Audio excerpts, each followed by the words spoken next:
Hello, I'm Dina Titus, Congresswoman for Nevada's 1st District in the heart of Southern Nevada. I want to welcome everyone to the 2023 Nevada Youth Homelessness Summit. Thank you to Nevada Partnership for Homeless Youth for putting together this summit, and UNLV, the Las Vegas Review-Journal, and SANS Cares for supporting this important event.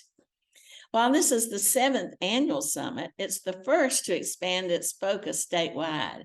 This focus is critical as youth homelessness affects all communities all across our state, and it requires an across-government solution.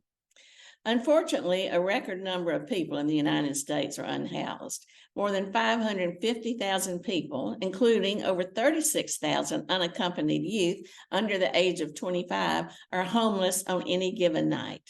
This problem is especially acute in Nevada, which has one of the highest rates of unhoused individuals in the whole country. Youth homelessness has been a crisis in our community for some time. In Southern Nevada alone, over 5,000 youth depended on emergency shelters or transitional housing in 2021. Clearly, living without natural comforts is only one part of the plight.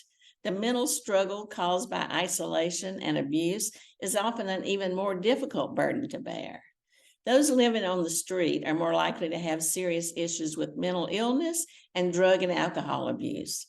They're also more likely to be victims of crime, and rates of rape among young homeless women stand at approximately 30%. Unfortunately, homeless youth are more likely to also drop out of school and are at higher risk of incarceration.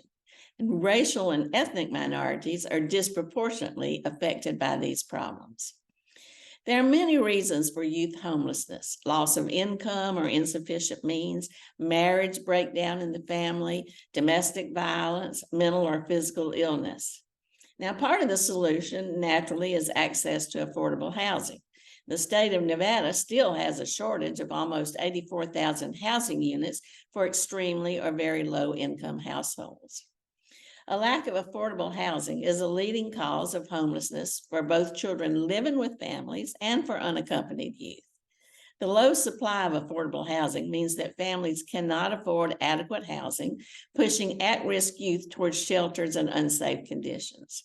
Now, I've advocated with your help for years for increased investment in affordable housing, and I was proud that the state of Nevada received $500 million from the American Rescue Plan for the Home Means Nevada initiative that will lower the cost of housing and increase housing availability. Earlier this year, I was excited to announce the historic agreement between HUD and the Department of Interior to develop affordable housing on public land in Southern Nevada. In Congress, I've also supported full funding for programs like Continuum of Care and Emergency Solution Grants, the HUD VA Supportive Housing Program, and emergency rental assistance. I'll continue to fight for resources for programs like these to ensure that state governments have all the tools necessary to fight this epidemic.